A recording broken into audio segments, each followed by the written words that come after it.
Va a moderar Giselle Craveiro, de la Universidad de Sao Paulo, Brasil. Muchas gracias.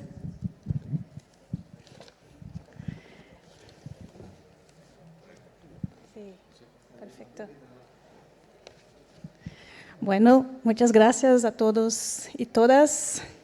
Ahí estamos en los últimos espacios de diálogo, por lo menos en ese Condatos, de 2 grandes días, un poco largos, pero bastante importantes, que estamos reflexionando y mirando los 10 años que se pasaron de Condatos y también ahora qué pasará para los próximos 10 años. Entonces, en ese panel, la propuesta es justamente hablar del futuro, ¿no? Entonces, para tener más 10 años, hay que involucrar las nuevas generaciones. ¿Y qué estamos haciendo en ese tema? Entonces, les invito a conocer algunas experiencias muy exitosas que son de Brasil. Acá hay gente de casi toda parte, desde la Amazonia hasta el sur de Brasil, con experiencias de generación de datos por la ciudadanía, pero de una ciudadanía hecha desde jóvenes, niños y niñas. Y para eso les invito a escuchar las experiencias de Diego Ramalho, que es el subcontrolador de la Controladoría del Estado de Goiás, de Marcelo de Paula, que trabaja en la Controladoría General de la Unión del Estado de Pará, que les decía en Amazonia, Carla Aragão, una experta en el tema de la Universidad de São Paulo y también investigadora en la Universidad de Salvador de Bahía, y Marcelo Vidal, también el coordinador de la Estrategia de Datos Abiertos de Brasil, que trabaja en la Controladoría General de la Unión. Entonces, vamos a empezar conociendo la iniciativa de estudantes de atitude del Estado de Goiás. Entonces, estamos acá una mesa bastante brasileña. Entonces, habrá una mezcla, ¿no?, de un poco español, un poco de portugués, para intercambiarmos lo mejor posibles las ideas. Muchas gracias. Boa tarde. Eu vou contar para vocês um pouquinho do que estamos fazendo em Goiás. Há uns 15 anos, nós temos um grupo estudando democracia, combate à corrupção por meio da participação cidadã, e nós temos um sonho, que é construir uma geração de jovens comprometidos com o tema da participação cidadã. Esse programa ele é coordenado pelo controle do Estado, toda a área que cuida de transparência e controle, e a educação. E o Estudante Atitude ele tem um objetivo muito bacana, porque é uma gincana entre os colégios públicos que usam uma metodologia gamificada para estimular que o estudante olhe para o ambiente escolar e proponha melhorias. Nós queremos, então, levar esses estudantes a se tornarem protagonistas cívicos, principalmente melhorando o seu ambiente escolar das suas escolas públicas. Para isso, nós criamos uma tecnologia cívica que chama Auditoria Cívica. E a auditoria cívica, ela nada mais é do que uma metodologia de auditoria numa linguagem para o estudante. Então, ele vai auditar a alimentação escolar, todo o ambiente escolar, ele vai conversar com os professores, com a direção, com os próprios estudantes, e tudo isso vem para um banco de dados, gera um relatório, e o estudante consegue visualizar, ou melhor, toda a comunidade acadêmica consegue visualizar quais são os pontos positivos daquela escola, quais são os pontos que precisam melhorar. E a escola consegue medir o índice de felicidade dos estudantes, dos professores, e verificar toda a estrutura da escola. Depois que eles fazem essa auditoria cívica, eles apresentam todas as informações para a Secretaria de Educação, que são os problemas mais complexos, os problemas medianos para a própria escola, para a direção da escola, mas o mais legal é a reflexão que os estudantes fazem, que eles podem melhorar o ambiente escolar. E a gente vai chamar isso, na gamificação do programa, de desafio. E aí eu trouxe para vocês um pouquinho do que tem sido esses desafios nos últimos anos. Um ambiente externo que era abandonado e a própria comunidade escolar consegue revitalizar. Uma sala de aula abandonada que vira ali um estúdio para podcast. Uma sala abandonada que vira também uma sala de música. E o mais legal, que é esse caso, mais legal não, mas um caso bem interessante, que é esse do município de Caipônia, que é um município de 15 mil habitantes em Goiás, que os estudantes perceberam que o problema era maior, que eles queriam resolver, e aí eles apresentaram à Câmara de Vereadores um projeto voltado à melhoria do meio ambiente no município. E aí a lei foi aprovada. Nos últimos anos, então, esse ano, por exemplo, nós temos aí 780 escolas participando, nós temos 1.000 escolas no estado, então quase 80%. Nós temos esse ano 211 municípios participando, dos 246 municípios do estado de Goiás, pouco mais de 2.000 professores liderando esses estudantes, ajudando ali na coordenação do projeto, e esse ano nós formamos 38.000 estudantes que se tornaram auditores cívicos usando essa tecnologia social e resolvendo os problemas. Nós temos quase 70.000 auditorias realizadas, então nós que somos da área do controle sabemos o tanto que é difícil você coletar esse tanto de dado, e eu estou falando aqui numa ação de 20 dias. E, para finalizar, que é o que eles resolvem de problemas, esse ano nós temos 477 desafios, ou seja, que eles conseguiram, de fato, implementar. Então, esse aqui é um pouquinho do nosso programa lá em Goiás, Estudantes de Atitude. Muchas gracias, Diego. Ahora, Marcelo, por favor, vai falar da iniciativa de monitoreo da alimentação escolar em Pará e outras partes do Brasil também.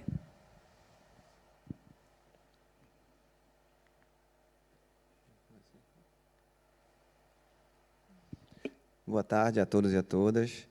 Bom, eu vou apresentar para vocês um pouco do projeto de monitoramento participativo da alimentação escolar que nós desenvolvemos no nosso estado, no estado do Pará, que é um estado que fica mais ao norte do Brasil. Os objetivos principais desse projeto era acompanhar, monitorar o cumprimento das regras do Programa Nacional de Alimentação Escolar, porém com foco no beneficiário da política pública, no nosso caso, o aluno. Então, queríamos a participação efetiva desse aluno em todo o processo de monitoramento. Além disso, a gente trabalhou também o caráter educativo de fomentar o controle social com esses jovens. Também a gente buscou alcançar uma melhoria na qualidade da alimentação escolar que era oferecida para esses jovens em todas as escolas e contribuir também com a gestão e a transparência do programa no nosso estado. O projeto aconteceu entre 2016 e 2018 e alcançou cerca de 16.000 alunos em 16 escolas que participaram do projeto com a gente. Ele foi resultado da colaboração do trabalho da Controladoria Regional da União, no estado do Pará, da Universidade Federal do Pará e do Observatório Social de Belém, com o apoio do MIT dos Estados Unidos, que foi quem criou o aplicativo de celular Promise Tracker, que nós utilizamos para a produção de dados com os alunos. A nossa metodologia ela iniciou com a escolha das escolas e com a capacitação dos universitários que participaram desse projeto com a gente. Esses universitários foram capacitados tanto em relação às regras do Programa Nacional de Alimentação Escolar, como também sobre a importância de se fazer controle social em políticas públicas. E por que esses universitários foram capacitados? Porque, na etapa seguinte, eles deveriam produzir materiais para fazer a capacitação 2 alunos das escolas que participariam do projeto com a gente, porque entendíamos que a capacitação feita com a linguagem dos universitários, junto com os jovens das escolas de ensino médio, seria mais efetiva, porque a linguagem era muito mais próxima. Então, esses universitários foram em cada uma das 16 escolas, acompanhados sempre pelos coordenadores do projeto, e realizaram a capacitação desses jovens com o material que eles, universitários, tinham produzido. E, a partir desse processo de capacitação, então, a gente passa para o terceiro passo da metodologia, que é a produção diária de dados utilizando o aplicativo Promise Tracker. Então, a partir do momento que eles foram orientados, eles começaram, então, a produzir essas informações através do aplicativo, que eram informações muito simples, como o que tinha sido, se tinha sido oferecida alimentação escolar para eles naquele dia, qual tinha sido a alimentação escolar que tinha sido oferecida, que nota eles davam para a alimentação escolar, e também pedimos que eles fizessem uma foto da alimentação escolar que eles receberam em cada dia. Todas essas informações vinham, então, para a base de dados do aplicativo, chegavam até a coordenação do projeto, que fazia o tratamento e análise desses dados, e produzíamos, então, um relatório final, um informe final. Foram produzidos 4 relatórios ao longo da execução do projeto. Esses relatórios eles eram apresentados para o gestor da política no Estado e em cada uma das 16 escolas que participaram do projeto com a gente, para que esses alunos que se envolveram no projeto se sentissem realmente parte do resultado daquele trabalho que eles fizeram. Nós alcançamos resultados bem interessantes ao longo da execução do projeto, como uma redução de cerca de 50% no número de dias sem alimentação escolar, o que representa cerca de 36 dias por ano a mais com alimentação escolar. E quando se sabe que, na nossa região, no nosso estado, a alimentação escolar, muitas vezes, é a principal alimentação, ou, às vezes, até a única alimentação que crianças e jovens recebem no dia, isso tem um impacto muito grande. Nós conseguimos também um incremento na qualidade da alimentação, representada pela redução de 28% para 8% do número de notas 1 e 2 estrelas que eles, os alunos, deram para a alimentação que eles recebiam. Além disso, o projeto foi depois replicado em outros 9 estados pelo Brasil. Bom, era isso que eu tinha para apresentar. Graças. Muchas gracias, Marcelo. Y ahora paso la palabra a Carla, una experta de la área de educación, que va a hablar de su tesis de doutorado acerca de la controladoría en la escuela.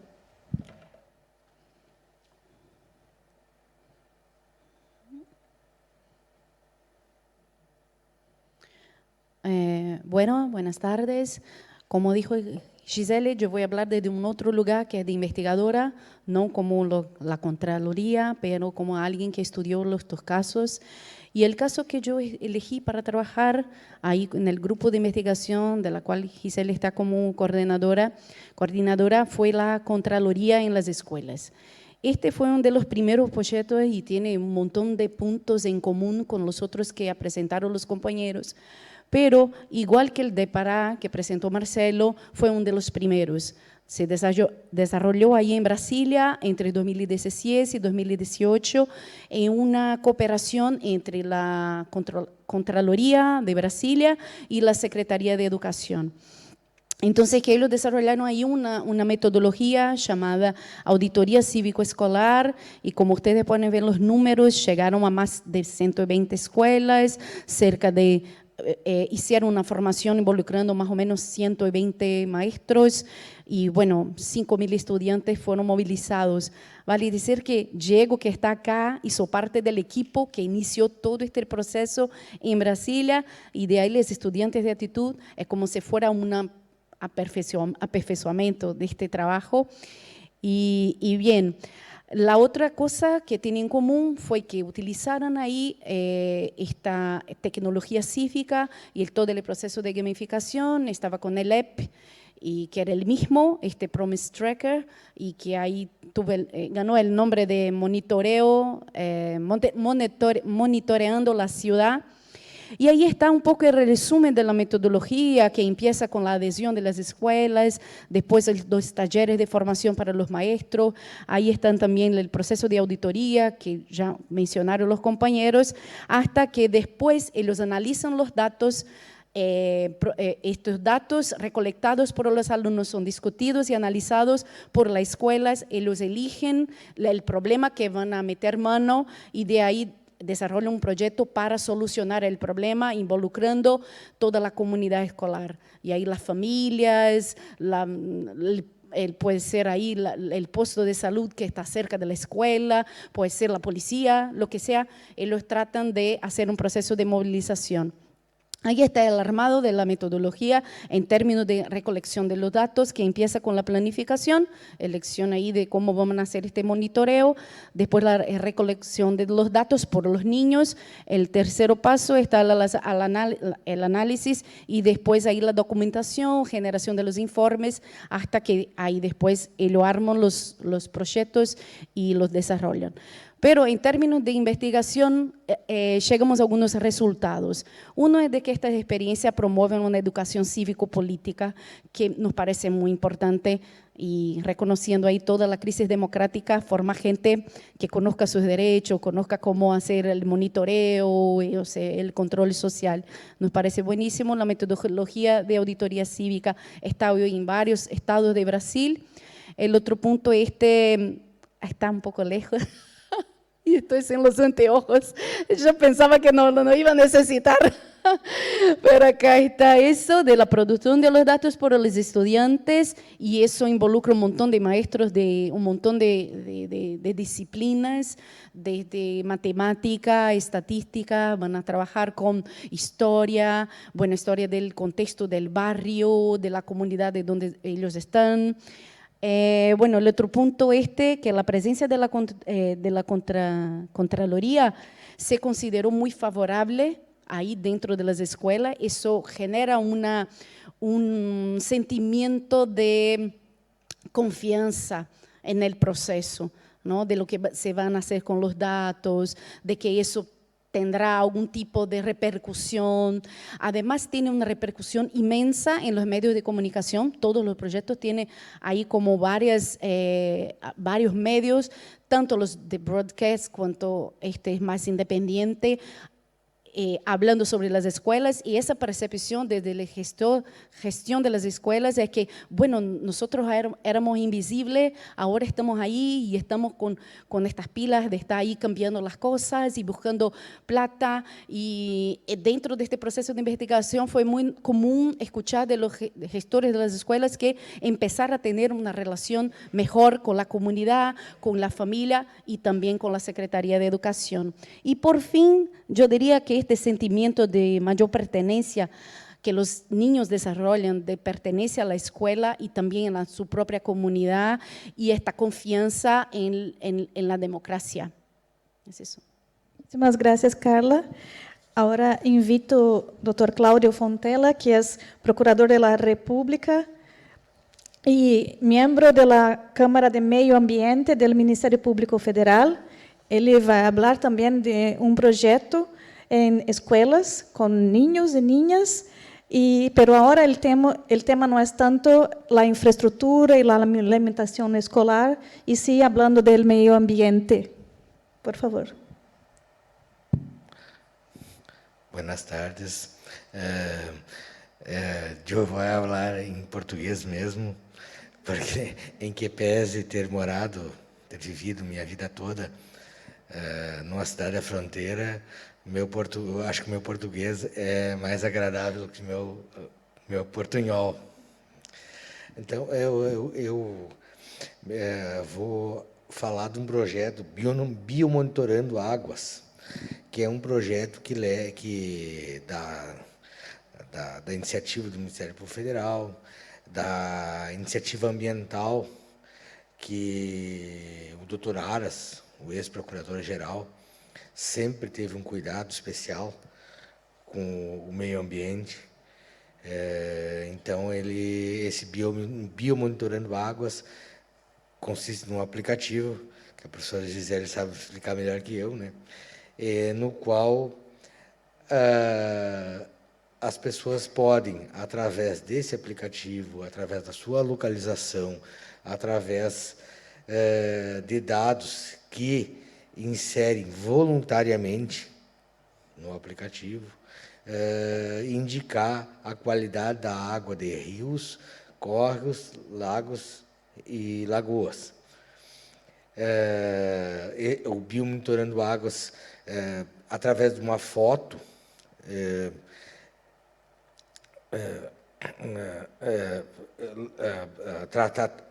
através assim, as larvas, chamadas larvas vermelhas, são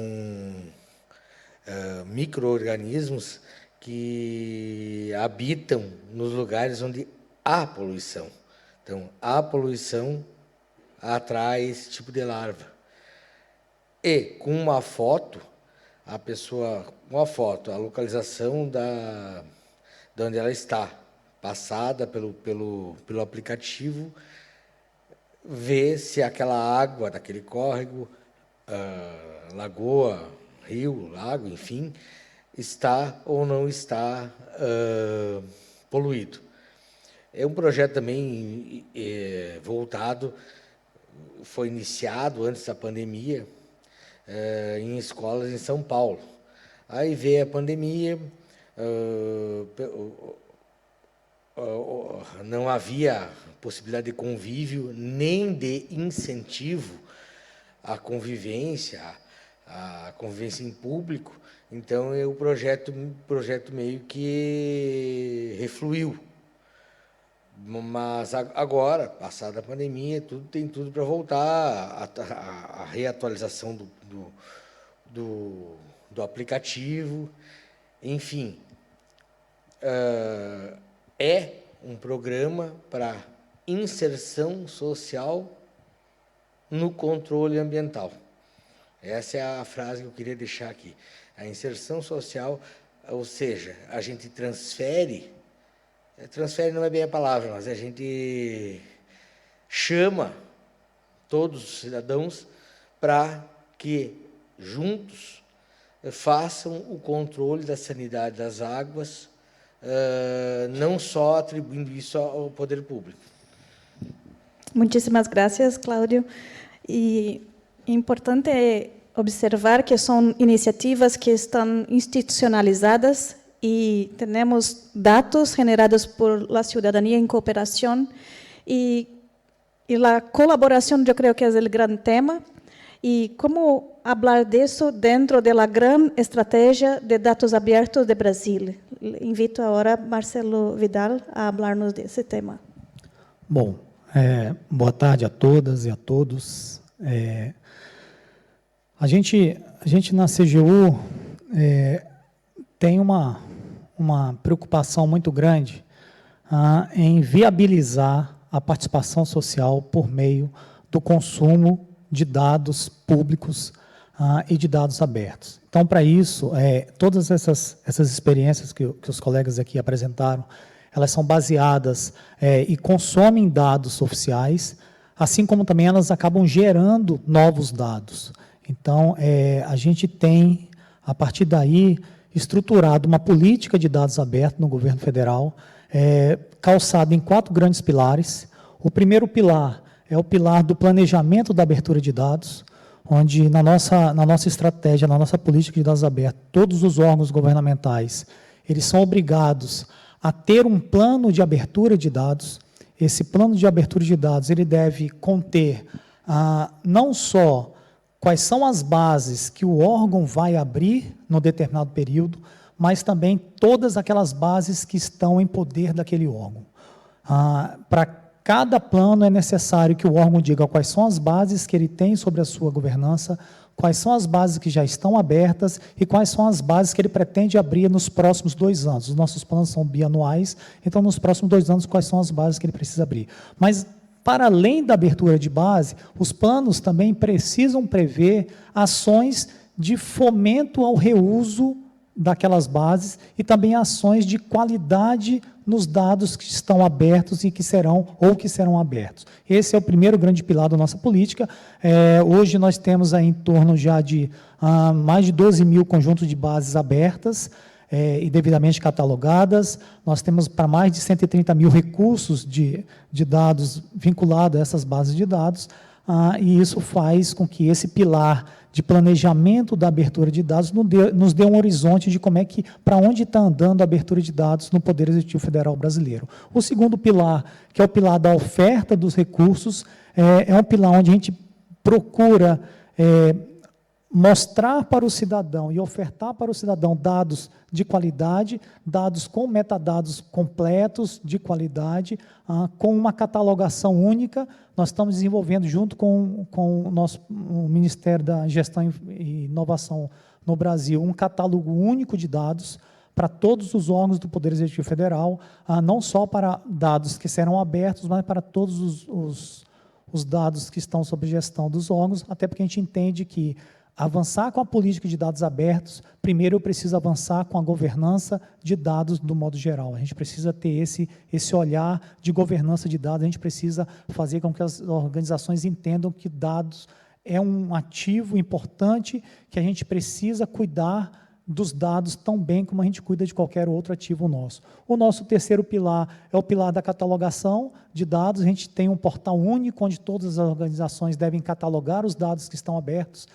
Isso facilita no consumo dos dados, porque qualquer cidadão que conheça a política de dados aberta brasileira sabe que, para acessar qualquer dado que esteja aberto, ele precisa basta ele ir ao nosso catálogo de dados, ao nosso portal de dados, dados.gov.br, e esse portal hoje a gente já tem para mais de quase 25 mil usuários cadastrados. Lembrando que, para consumir os dados não precisa estar cadastrado, mas os usuários cadastrados são aqueles que publicam dados, ou então que já fazem reuso, ou participam das comunidades, dos fóruns que cada base de dados tem. Então, lá no nosso portal, para todas as bases de dados, a gente tem um fórum onde pode ser trocado informações em relação àquela base, tanto de reuso quanto de dúvidas ou de melhoria dessa base.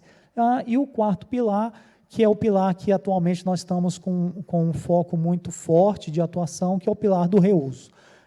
Entendemos que nós já vencemos uma etapa de abertura muito grande de dados e a gente precisa agora focar um pouco mais no reuso desses dados. E aqui os exemplos que os colegas trouxeram têm muito a ver com isso, tanto no reuso pela sociedade, quanto no reuso pelos próprios órgãos de governo tanto estadual ou federal, e também por outros governos, até mesmo de outros países.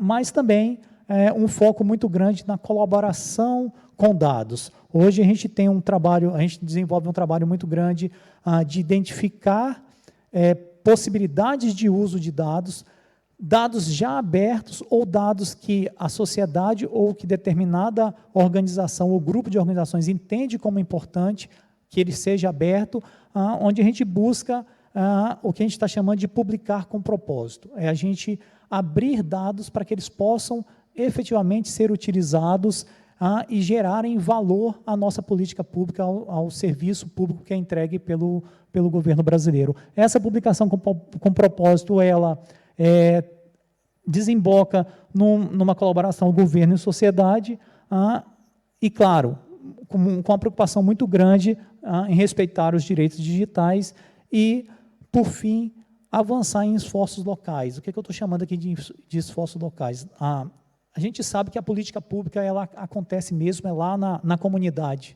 É lá que a gente consegue mostrar como a política se concretiza. Então, não tem como a gente pensar em abrir dados se a gente não tiver com esse enfoque de onde a política ocorre. E aqui o exemplo que os colegas trazem tem muito a ver com isso, diz muito sobre isso. É lá na escola que a merenda se chega. Então, ninguém melhor do que quem consome a merenda para utilizar aqueles dados e até mesmo criar novos dados que vão ajudar os gestores públicos na formulação de uma política ou vai ajudar uma organização não governamental a propor novas ações ou até mesmo exercer o controle social. Então, essa é a tônica hoje da política de dados do governo brasileiro, uma política muito focada na colaboração e no reuso, até porque abrir por abrir não faz mais sentido. A gente precisa abrir com propósito, a gente precisa abrir para melhorar a política pública e o serviço público que é entregue à população.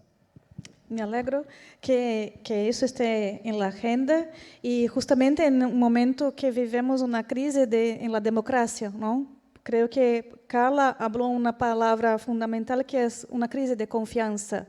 Então, a generação de dados de forma colaborativa poderia ser considerada um mecanismo para enfrentar essa crise em nossas democracias, para criar mais confiança nesse processo? Marcelo, Carla? Sem dúvida nenhuma, a abertura de dados ela tem que ter também esse propósito de aumentar a confiança, assim como um resultado da transparência lato sensu. Né? Assim, a gente precisa entender que a democracia ela precisa estar embasada num Estado aberto, num Estado transparente, e só assim a gente vai poder ter uma democracia. E, para isso, é muito importante a gente buscar um engajamento desse público que a gente está tratando aqui no nosso painel, que é esse público jovem, porque eles serão os próximos publicadores, os próximos gestores, os próximos consumidores de dados. Então, assim, ao trabalhar com esse público, a gente está pavimentando um caminho, pavimentando uma estrada de que cada vez a nossa democracia fique mais forte, cada vez o Estado tenha mais... passe mais confiança para a sociedade, e só assim a gente consegue ter uma democracia robusta e que perdure eternamente, na verdade. Sim, porque justamente as juventudes não se veem representadas, não são escutadas e cada vez estão com desafios para alcançar trabalhos, boas condições de vida, e por isso começam a estar descrentes do sistema, do processo todo, não, Carla?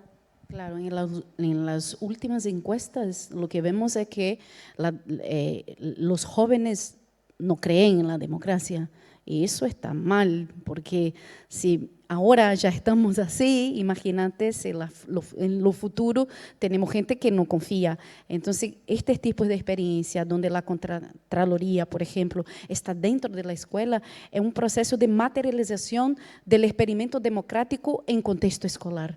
Entonces, escuché mucho de los jóvenes ahí, de los maestros, que era, bueno, la Contraloría me parecía algo, una abstracción, y ahora está acá, en el piso de la escuela, y yo la reconozco, conozco una institución democrática, que eso también tiene un efecto importante, porque me parece que hablar solo teoría dentro del contexto escolar sobre la ciudadanía, la educación política, como una abstracción en teoría, no va, no anda. Los jóvenes necesitan meter mano en las cosas. Entonces, cuando ellos están ahí y tienen la oportunidad de recorrer a datos, son escuchados, pueden participar de la escuela, desarrollar proyectos, ellos se ven, de hecho, involucrado en un proceso democrático que empieza, todo este proceso empieza en la escuela, esta formación.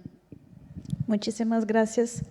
Y ahora gostaria de escuchar un poco de Diego, Marcelo, Cláudio, sus principales puntos, aprendizajes de ese proceso, logros, retos, que les gostariam destacar? Bom, Gisele, atualmente os órgãos de controle no Brasil têm buscado cada vez mais criar estratégias e projetos para trabalhar em parceria com a sociedade e com a academia, né? Os casos aqui são exemplos disso, e para a produção de dados que possam ser usados por ambos. E acho que eu creio que isso é um caminho sem volta, cada vez mais desenvolvendo, tomando como exemplo a avaliação de políticas públicas, a produção de dados em colaboração e com a participação cada vez mais destacada, e aí esse é o ponto, a participação destacada dos beneficiários das políticas públicas avaliadas, tem se tornado muito, muito interessante à medida que não só a gente pode contribuir com a melhoria daquela política, mas também trabalhar para que a sociedade civil se aproprie daquela ação de controle social, para que a gente tenha com o apoio dos órgãos de controle, sim, mas que a gente possa construir canais permanentes e contínuos de monitoramento, né? Além disso, a gente tem também que destacar esse caráter educativo dessas ações, que, como foi falado aqui, trabalha também o estímulo ao controle social com jovens, né, na formação destes jovens para criar cidadãos, formar cidadãos cada vez mais envolvidos nesse processo de acompanhamento da atuação dos governos. Então, acho que esse é um desafio da gente ter continuidade nessas ações, não só nas ações de monitoramento, como nas ações educativas. Gracias. Eu acho que, para a gente, é o que a gente vem pesquisando nos últimos anos, inclusive Carla começou esse movimento, junto com Gisele, eu diria que a virada de chave para o estudante, perceber que ele é o grande protagonista. E é interessante que, quando ele começa a fazer a coleta de dados, ele passa para a gente uma informação muito importante, que ele falava assim, olha, eu venho para a escola, eu olho a escola, mas eu não enxergo a escola. Então, isso para a gente é muito profundo, porque a partir daquele momento que ele percebe que tem um problema que ele pode resolver, ele começa a cuidar daquela escola. Aquele banheiro que era, né, pinchado, destruído, ele começa a cuidar, porque ele foi lá e fez a auditoria, levantou o dado, viu que estava ruim e, junto com a comunidade escolar, está propondo melhorar aquele ambiente. Então, eu diria que essa virada de chave é o que a gente quer pesquisar agora para os próximos anos, ele saiu da escola, o que aconteceu com esse jovem? Ele aprendeu a votar, ele está acompanhando, ele virou um político, ele virou um conselheiro das políticas públicas, o que ele está fazendo hoje?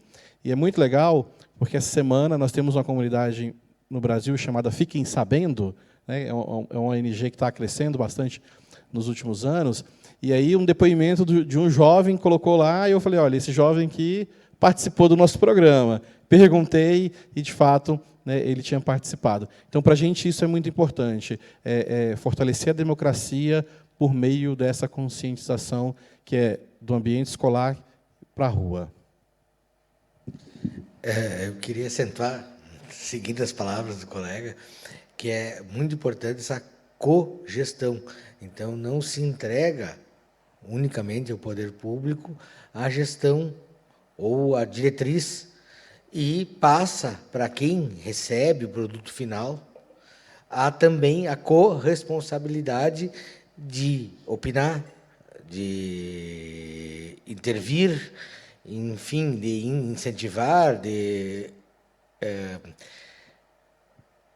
indicar alguma melhora em si. É um trabalho de cogestão. Muchas gracias a todos. Falas muito inspiradoras, não? Espero que traga um pouco mais de esperança nesse término de los primeiros dias de trabalho acá, porque eu creio que é um tema que devemos cada vez mais pensar também em la perenização de las iniciativas, hablando de poner en los currículos escolares, en la creación de datos públicos, la idea de justamente mirar políticas públicas desde niño, desde niña, hasta todos os níveis educativos. Então, quando as políticas de dados abertos também vão dialogar com as políticas educacionais em todos os níveis, para que tenhamos pessoas não solamente preparadas para dados, mas para a democracia, não? Para uma vida em comunidade que queremos que seja muito melhor. Então, muitas graças por vir e muitas.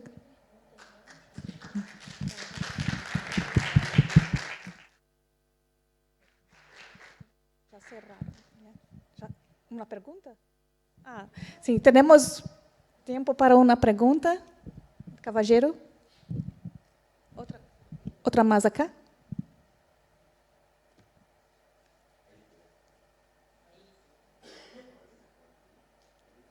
Oi. Boa tarde, parabéns.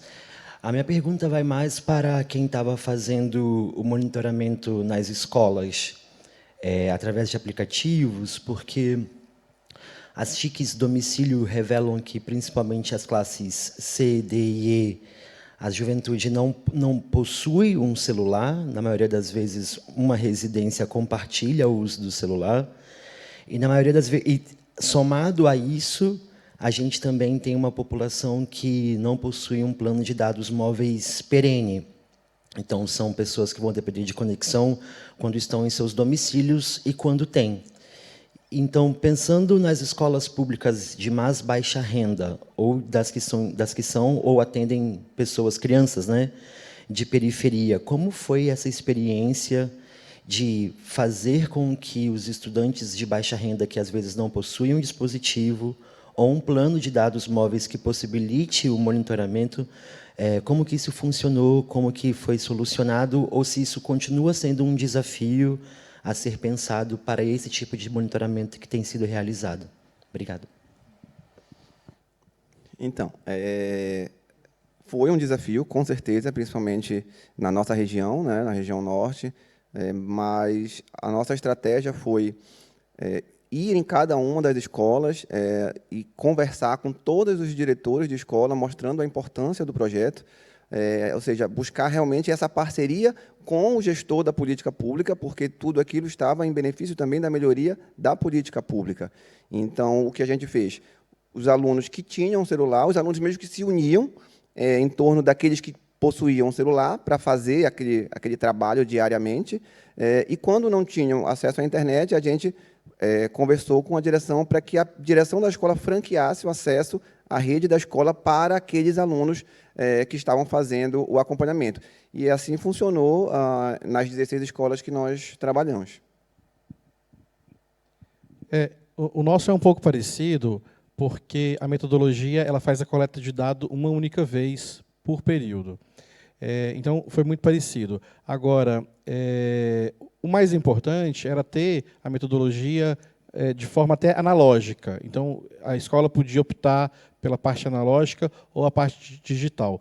Todas as escolas rurais, urbanas, e principalmente as escolas do socioeducativo, eu não sei se é tranquilo, socioeducativo. É importante mencionar isso, que eles trabalharam com niños e niñas em restrição de liberdade. Isso. Então, eles também conseguiam fazer a coleta muito parecido, com um apoio ali da direção.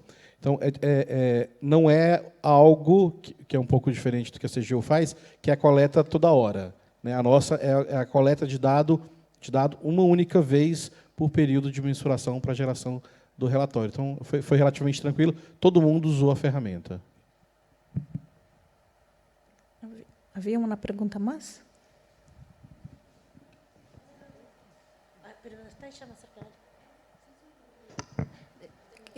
Igual con Inoshka trabajamos juntas, así que nos complementamos.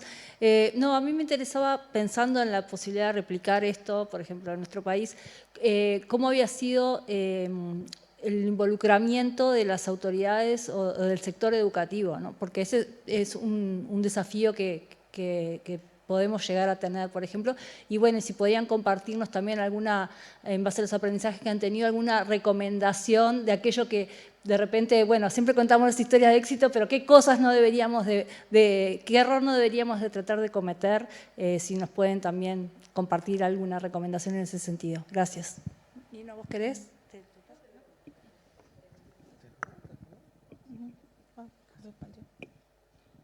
Voy a empezar por el error. Ahí desde la academia es más fácil, porque podemos criticar. Bueno, creo que esto de haber un armado, sí, del gobierno. Si no está, no va a pasar nada. De la Secretaría de Educación tiene que, de hecho, estar involucrada. Cuanto más involucrada, más éxito va a tener el proyecto. La otra cosa es hacer una sensibilización con los maestros, que van, claro, decir, bueno, ya tenemos mucho trabajo y más otra cosa, y por ahí, como que la gestión de la escuela pasa por un proceso también de comprensión del proyecto para que pueda armar tiempo y que la gente tenga tiempo de reunirse y bueno, y desde ahí hacer un proceso de sensibilización del maestro. El tercero es que los niños, de hecho, tienen que tener autonomía. Si es una fantasía, si después estoy ahí como tratando de, no sé, eso no se puede decir, porque era una cosa que pensábamos, vamos a criticar la escuela, el baño que no está bien, la merienda que no llega en la hora, el profe que, bueno, no está de un tipo de disciplina. Entonces, eso tiene que estar muy claro, de que no va a pasar nada con nadie, nada va a ser como que repreendido por lo que está pasando, sino que todo el proceso es para mejorar la infraestructura, la parte pedagógica, metodológica. Entonces, que el perfil de la gestión de la escuela tiene que ser abierto para la participación de los estudiantes. Yo creo, sí, ya estamos. No, ya. Entonces, muchísimas gracias. Lástima, pero nuestro tiempo se acabó. Y les agradezco más una vez por venir y brindarnos en esa discusión que creo que debemos seguir en los próximos Abre Latam y con datos. Muchas gracias.